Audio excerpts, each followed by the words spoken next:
I don't understand why people love people who aren't good for them. I don't know what to tell you. We don't choose who we fall for. Yeah. Tell me about it.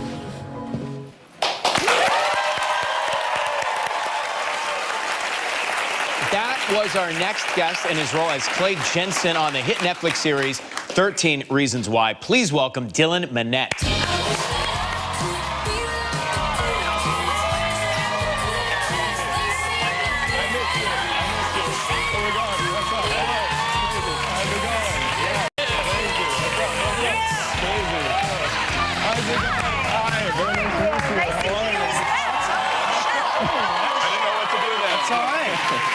Good to see you. Yeah, thanks for having me.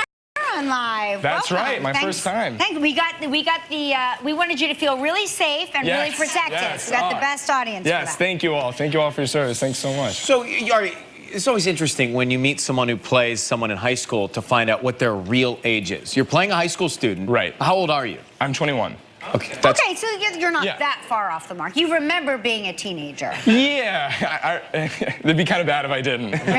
What happened in my teen years to not remember 3 years ago? 4 years ago. I played 17. Yeah, I feel like I still look pretty young. You know? You do?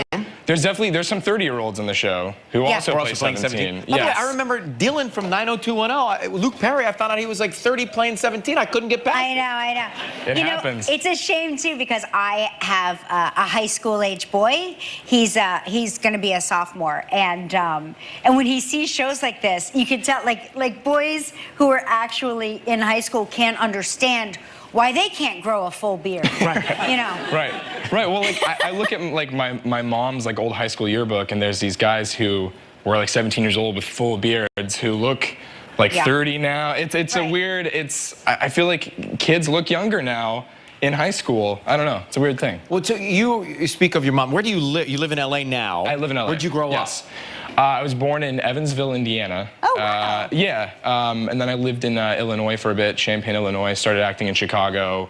Then I've lived in LA for about 10 years now. So. Did you join one of those famous improv groups that are in Chicago? They're so, I know that's like a great improv city. I never did. In Chicago, I primarily did like commercials and print ads. Commercials? What's up? What commercials did you do? I know there was a Lucky Charms one. Oh my gosh. That's iconic. Yeah, there was one that I did the Chicken Little toys from McDonald's, one of those. No that was kidding. My claim to fame. Like a Happy Meal?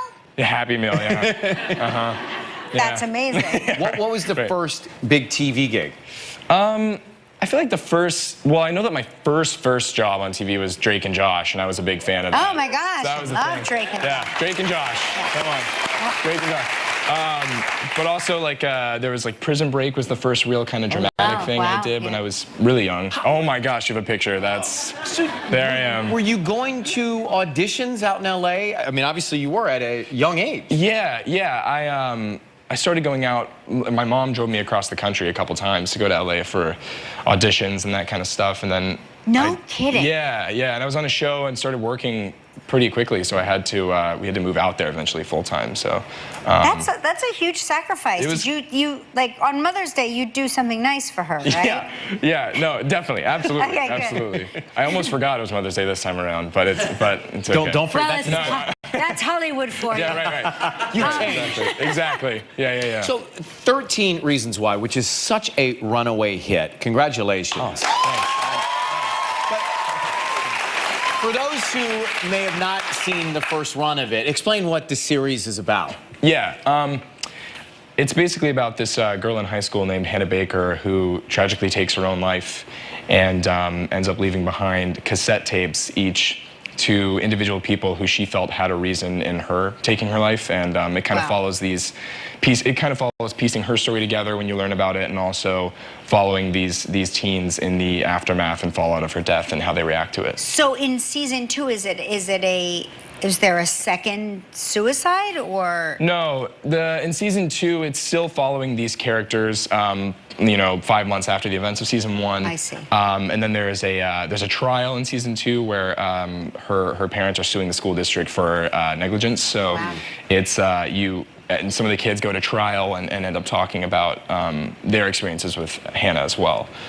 So you learn a lot more about her story and other people's experiences. It's so interesting. I was telling these guys backstage that this is the one show that the school, our kids' schools are constantly like sending us emails, like make sure if you're viewing this with your child, so you can have an open discussion about suicide and suicide prevention and all of these things. But it's a constant topic. Well, I know parents have said that it's helped people out too, and their own children out. Yeah. As well, right? Yeah, absolutely. I mean, we've heard some really amazing stories from people that either come up to us on the streets or on social media or things like that about whether it helped them reach out to a loved one or a loved one speak to them, whether it's their child or a sibling or whatever it is.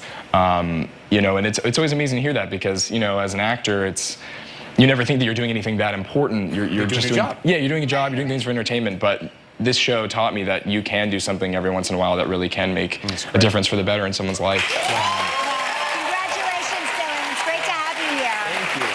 13 Reasons Why Season 2 is now streaming on Netflix, so make sure you check out Dylan and Minette and 13 Reasons Why. Good to see you, pal. Coming up next, knowing your allergies. Be right back.